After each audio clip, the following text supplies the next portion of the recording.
नमस्कार, मी अजित चव्हाण. टोल बंद या आमच्या विशेष कार्यक्रमामध्ये आपलं स्वागत. महाराष्ट्र टोलमुक्त करण्याची घोषणा करत भाजप निवडणुकीमध्ये प्रचार करत फिरला. सरकार आलं, त्यानुसार आता सरकारनं पावलं उचलायला सुरुवात केली आहे. राज्यामध्ये 12 टोल नाके कायमचे बंद करण्याचा निर्णय घेतलाय, तर 53 टोल नाक्यांवरती छोटी वाहनं, कार, एसटी बस आणि स्कूल बसेसना टोलमधून सूट देण्यात आली आहे. या सगळ्या संदर्भात राज्य सरकारनं अधिसूचनाही जारी केली आहे. पण राज्यात पूर्णपणे टोलमुक्ती शक्य आहे का? पूर्वीच्या टोल धोरणामध्ये नेमक्या काय त्रुटी होत्या? टोल मुक्तीवरती सरकार गंभीर आहे का?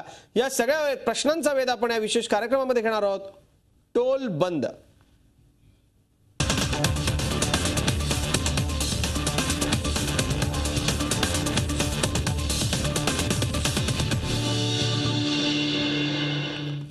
तर प्रेक्षको, मी आधी सर्वप्रथम आपल्याला सांगणार आहे की राज्यातले कोणते टोल नाके कायमचे बंद झालेत आणि कोणत्या टोल नाक्यांवर लहान वाहनं, car, ST bus, school bus यांना सूट देण्यात आली. पाहूयात. 1 जून 2015 पासून कायमस्वरूपी बंद होणारे टोल: अलिबाग, पेण, खोपोली, वडवळ, वडगाव, चाकण, शिक्रापूर, मोहोळ, करूल, कामप, मंद्रुप रस्त्यावरचा मोहोळचा टोल, वडगाव, चाकण, शिक्रापूर इथला भंडारा टोल, टेंभुर्णी, कुर्डुवाडी, बार्शी, लातूर रस्त्यावरचा कुसळप टोल, अहमदनगर, करमाळा, बार्शी, लातूर रस्त्यावरचा अकोले इथला टोल, नाशिक, वणी इथला ढकांबे, नांदुरी आणि सप्तशृंगी गड पायथा, भुसावळ, यावल, फैजपूर मधला तापीचा टोल, खामगाव वळण मार्गे रावण टेकडीचा टोल, रेल्वे उड्डाणपूल तडाली मेन, जाम वरोरा, चंद्रपूर रेल्वे उड्डाणपूल तडाली सायडिंग, जाम वरोरा रस्ता, रेल्वे उड्डाणपूल चंद्रपूर मूळ रस्ता, रेल्वे उड्डाणपूल जुना चंद्रपूर बल्लारशा रस्ता इथला चंद्रपूरचा टोल. 1 जून 2015 पासून कार, एसटी बस, स्थानिक बस आणि स्कूल बस तसंच छोट्या वाहनांना या टोलमधून कायमस्वरूपी सूट देण्यात आली आहे. भिवंडी वडपे रस्ता इथला कशेळीचा टोल, चिंचोटी, कामण, पायगाव, मालोडी गाव, मनोर, वाडा, भिवंडी, कवाडचा टोल, सायन, पनवेल, औरंगाबाद या मार्गावरचा शेंडीचा टोल, अहमदनगर, वडाळा, औरंगाबाद इथला खडक फाट्याचा टोल, वडाळा वाळुंज दरम्यान लिंब्याचा टोल, अहमदनगर, कोपरगाव दरम्यानचा देहऱ्याचा टोल, पुणे अहमदनगर मधला म्हसणे फाटा टोल, प्रकाशा, छेडवेल, सोगरस, सटाणा, दहिवेल या मार्गावरचे भाबडबारी आणि तहाराबाद टोल, चांदवड, मनमाड, नांदगाव इथला दुगाव आणि पानेवाडीचा टोल, मालेगाव, मनमाड, कोपरगाव इथला येसगाव, औरंगाबाद, जालना मार्गावरचा लाडगा आणि नागेवाडी, नांदेड, नरसी इथला बरबडा, शिरूर, ताजबंद, मुखेड, नरसी बिलाली, जालना, वाटूर, पिंपरी फाटा, मलकापूर, चिखली, बुलडाणा, जाम वरोरा, आरंभा, वरोरा, चंद्रपूर, बामणी दरम्यान विसापूर, दौंड रेल्वे उड्डाणपूल दौंड, रेल्वे उड्डाणपूल केडगाव, रेल्वे उड्डाणपूल Murtijapur, Amravati, Nagpur, Katol road, Nagpur, Umred road, Nagpur, Hingna road ते अमरावती रोड इथला Wadi junction, Nagpur, Solapur, Hodgi road, Solapur, Barshi road, Solapur, Degaon road, Solapur, Akkalkot road, Bhigwan, Baramati road, Indapur, Baramati road, Nira, Baramati road, Morgaon, Baramati, पायस, बारामती रोड हे बारामती मधले, चाळीसगाव वळण रस्ता चाळीसगाव इथला, ठाण्याचा ठाणे घोडबंदर रोड, चिमूर, वरोरा, वणी, चंद्रपूर इथला, नागपूर, काटोल, जलालखेडा, रेल्वे उड्डाणपूल काटोलच्या इथला, भिवंडी, कल्याण, शीळ रोड हे टोल बंद होणार आहेत. तर एकूणच काहीतरी का असे ना, थोडीफार टोलच्या बाबतीमधली सकारात्मक घोषणा सरकारने केलेली आहे आणि टोलच्या या सगळ्या धोरणाबाबतीत आपण चर्चा करणार आहोत टोल अभ्यासक संजय शिरोडकर यांच्याशी. संजयजी, आपलं स्वागत आहे टोल बंद या आमच्या विशेष कार्यक्रमामध्ये. पहिला प्रश्न तो म्हणजे आता टोल मुक्तीचं स्वप्न किंवा टोल मुक्तीची आशा या सगळ्या लोकांनी दाखवली आम्हाला. टोल मुक्त महाराष्ट्र ही घोषणा शक्य आहे का? राज्यात टोल मुक्त होऊ शकतं. फक्त अगेन परत जे प्रत्येक प्रश्नाबाबत म्हटलं जातं की सरकारची इच्छा हवी, मी त्याच्या पुढे जाऊन म्हणेन की येस, शक्य होऊ शकतं. त्याचं सर्वात पहिलं कारण की तुम्ही जे ऑलरेडी जे 10-11 प्रकारचे अलग अलग प्रकारचे टॅक्सेस तुम्ही घेताय त्याचा हिशोब अजूनही कोणी देत नाहीत. ना मागच्या सरकारने दिला, ना नवीन सरकारलाही द्यावासा वाटत नाही की ज्याच्यामध्ये वन टाइम रोड टॅक्स आहे किंवा कॉर्पोरेशन घेणारा रोड टॅक्स आहे किंवा व्हेकल पॅसेंजर टॅक्स आहे. अशा प्रकारचे भरपूर आहे. तुम्ही RTO संदर्भातले RTO जेवढे टॅक्सेस घेते वाहन संदर्भामधले ते जर त्याची लिस्ट बघितली तर ती प्रचंड आहे. आणि हे टॅक्सेस जवळजवळ 10,000 कोटी, 20,000 कोटी, 25,000 कोटी अशा पटीमध्ये ते वसूल झालेले आहेत. आणि हे जे स्टॅटिस्टिक्स आहेत हे ट्रान्सपोर्ट कमिशनरच्या माध्यमातून हे पब्लिश होत असतात आणि पब्लिक डोमेनमधले आहेत. ह्याचा हिशोब सरकारने द्यायला हवा. कुठल्याच सरकारनं हा हिशोब दिलेला नाही आणि दुहेरी तिहेरी असे टॅक्स आम्ही देत चाललोय. आमच्या खिशातनं पैसा सरकार काढून घेते, वर आमच्यावरती टोलही लादला जातोय. शिरोडकरजी, मला एक गोष्ट विचारायची वाटते की पूर्वीच्या सरकारनं जे टोलचं धोरण आखलं होतं ते चुकीचं होतं असं तुम्हाला वाटतं का? कारण आता नवीन सरकारनं हे काही टोल बंद करायचा निर्णय घेतलाय, तो आधी होऊ शकला असता. काय गौड बंगाल हे सगळं? चूक म्हणण्यापेक्षा तुम्ही जर मागची धोरणं पण बघितली, अगदी 2003 असेल, 2006 असेल, 2009 असेल आणि अगदी गेलं सरकार पडता पडता त्यांनी जे 31 जुलै 2014 ही सगळी जर धोरणं बघितली तर ती कागदावर खूप चांगली आहेत. आणि मागच्या सरकारने 31 जुलै 2014 हे 27 पानी जे टोल धोरण आखलेलं एस्पेशली टोलच्या बाबतीमध्ये हे जर तुम्ही वाचलं तर त्याच्यामध्ये सगळे नियम, सगळे ज्या अटी आहेत किंवा जे काही धोरण आहे हे अगदी व्यवस्थित आहे. मुद्दा एवढाच आहे की ते पाळलं जातं का किंवा त्याची अंमलबजावणी होते का. नवीन टोल धोरण करण्याची काहीही गरज नाहीये. नक्की हाच महत्वाचा मुद्दा आहे तो, म्हणजे की पाळलं काहीच जात नाही, लोकांना हिशेब काही मिळत नाही. नेमका टोल वसूल किती होतो, काम किती झालं रस्त्याचं, त्याचा मेंटेनन्स होतो का, या सगळ्याची उत्तरं कधी आपल्याला मिळत नाही. आणि याचा संताप आहे जनतेमध्ये. आपण खूप सरकारला या सगळ्या विषयावरती धारेवरती धरतो माध्यम म्हणून, पण आता तरी नवीन रस्ता म्हटला की टोल आलाच असं समीकरण आहे. हा टोल आवश्यकच आहे का? हे जे काही राज्य सरकार किंवा केंद्र सरकार आहे हे जवळजवळ 10 ते 11 प्रकारचे अलग अलग टॅक्सेस असते. परत सांगतो की रोड टॅक्स असेल, वन टाइम असेल, पॅसेंजर टॅक्स असेल, गुड्स टॅक्स असेल, तुम्ही पेट्रोल डिझेलच्या माध्यमातून जो सेस आपण देतो, अगदी खरं. असे कोट्यावधीचे टॅक्सेस आज राज्य सरकार आणि केंद्र सरकारला मिळत असताना सुद्धा त्याचा विनिमय किंवा त्याचा खर्च हा जनतेसमोर येतच नाही. आणि हा दुर्दैवाने हा कोणाला मांडावाचा सुद्धा वाटत नाहीये. त्याच्यामुळे मला वाटतं की हा टोल हा अक्षरशः लादला जातोय. अगदी खरं, टोल हा अक्षरशः लादला जातो आणि आपल्याकडून जबरदस्ती एक प्रकारे हा टोल सगळा वसूल केला जातोय. संजयजी, ज्या प्रकारे सरकारनं टोलविषयी निर्णय घेतलाय आता ते पाहता राज्य सरकार टोल मुक्तीविषयी गंभीर आहे असं वाटतं का तुम्हाला?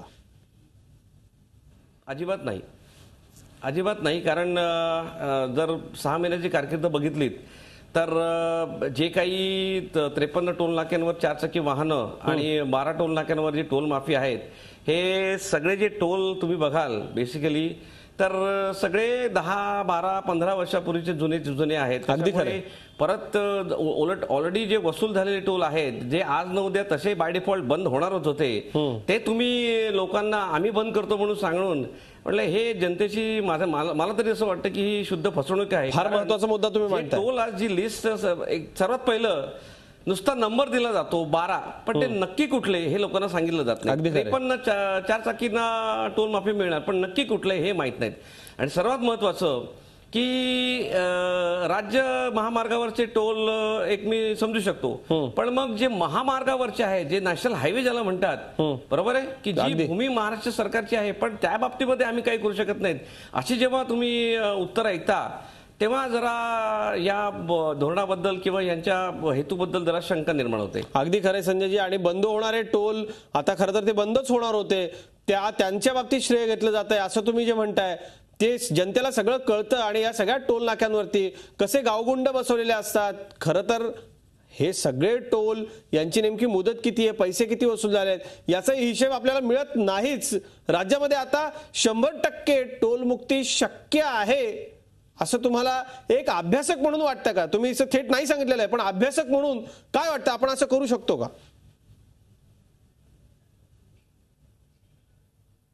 100% होऊ शकतात. कारण आतापर्यंत जर वाहन संख्या ज्या वेगाने वाढत आहे आणि ज्या पद्धतीचे तुम्ही जी टोल आकारणी आहे जी एक्झॉर्बिटंट आहे, महाराष्ट्रात सर्वात महाग टोल आहे ते लक्षात घ्या.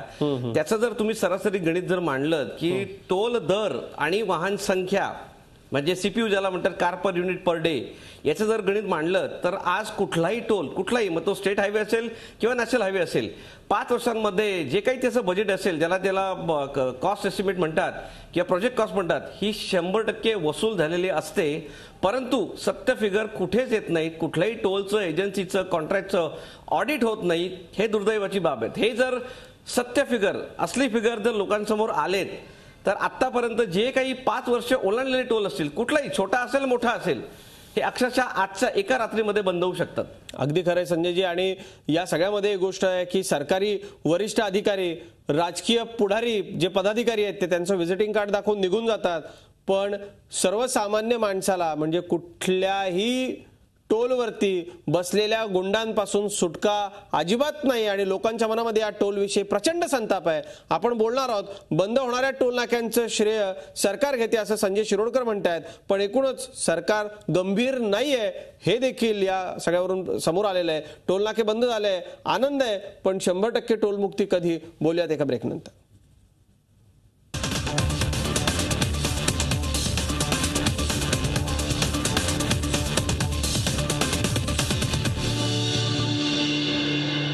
टोल बंद आपण बोलतोय. आपण थेट नाशिकला जाणार आहोत. आमचे प्रतिनिधी मुकुल कुलकर्णी यांनी जनतेशी केलेली बातचीत आपण पाहूयात. 31 मेच्या मध्यरात्रीपासून राज्यातले काही टोल नाके बंद होणार आहेत. आता ह्या निर्णयाचं नागरिक स्वागत करतात की नागरिकांना अजूनही काही अंशी म्हणण्यापेक्षा संपूर्णपणे टोल मुक्त राज्य पाहिजे आहे, अशा आपण प्रतिक्रिया जाणून घेणार आहोत. आपल्याबरोबर नाशिककर आहेत, ज्येष्ठ नाशिककर आहेत, काही तरुण आहेत. काय त्यांच्या नेमक्या प्रतिक्रिया आहेत त्या जाणून घेणार आहोत. काय वाटतं तुला? आता टोल बंद होत आहे खरं म्हणजे माझ्यासमोर एका तरुणासमोर हाच प्रश्न पडतो की आता पुढे रस्त्यांचं होणार कसं. एकदा टोल चालू होते, काही अंशी ते जास्तही प्रमाणात असतील, ते कमी केले असते तर एक बरं झालं असतं. पण रस्त्याचे कुठेतरी खड्डे वगैरे बुजवले जायचे, डागडुजी व्हायची, रस्ता कुठेतरी प्लेन राहायचा आणि एक चांगलं वाटायचं रस्त्याने चालताना. आता जर कधी टोल पूर्णतः बंद झाले तर नाशिककर खड्ड्यांचा सामना करतील की पूर्ण प्लेन रस्ता भेटेल, याचा पण सरकारने त्या पुढे काय करणार ते सुद्धा सरकारने सांगावं एकदा. आपण वारंवार ओरड करत होतो की जास्त प्रमाणामध्ये पैसे द्यावे लागतात, टोल द्यावे लागतात. तुम्ही कसं या निर्णयाकडे बघताय? नाही, योग्य आहे महाराष्ट्र शासन जे करते ते. पण हे टोल नाके किती 65 टोल नाके ते बंद करतायत, पण हे बंद करणं अयोग्य आहे. म्हणजे होईल काय, त्यामुळे तर रस्ते दुरुस्त करणार नाही महाराष्ट्र शासन. त्यामुळे जनतेला तो त्रास होईल. कार वगैरे यांना प्रमाणात त्यांनी जे 200-150 घेतात ते त्यांनी प्रमाणात 50-60 योग्य घ्यावे, म्हणजे जेणेकरून जनतेचा त्रास होणार नाही असं.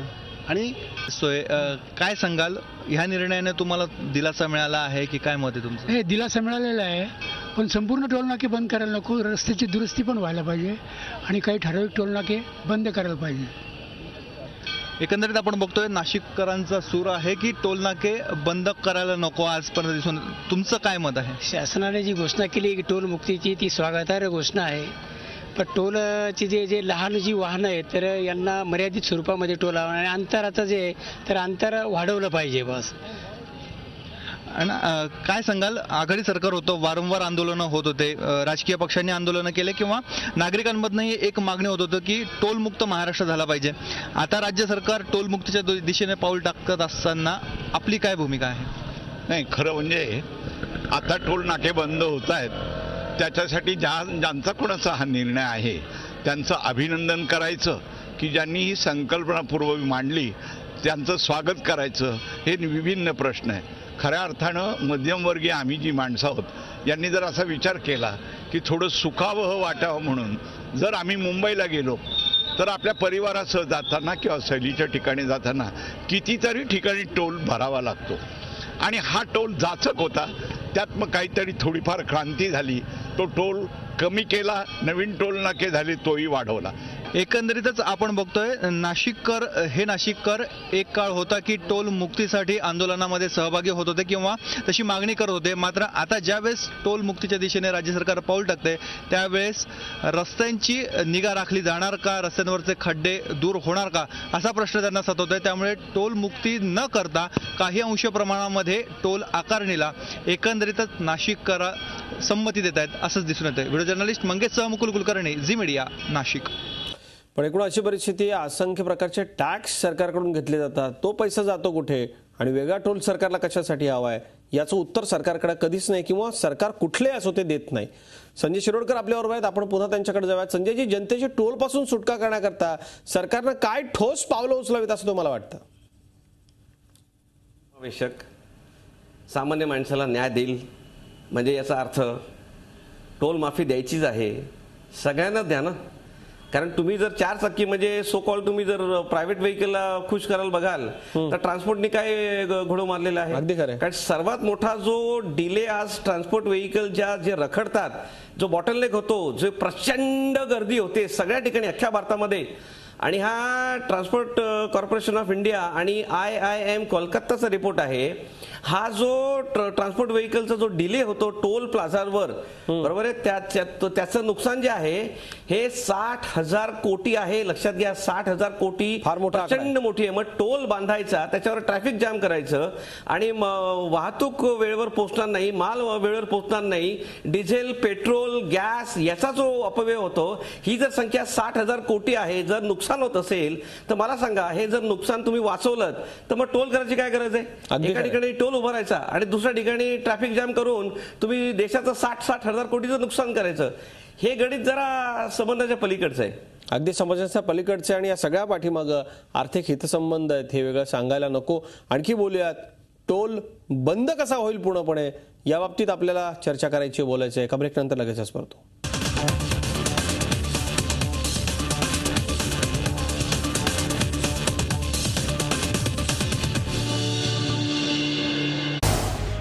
झी 24 तास रहा एक पाऊल पुढे.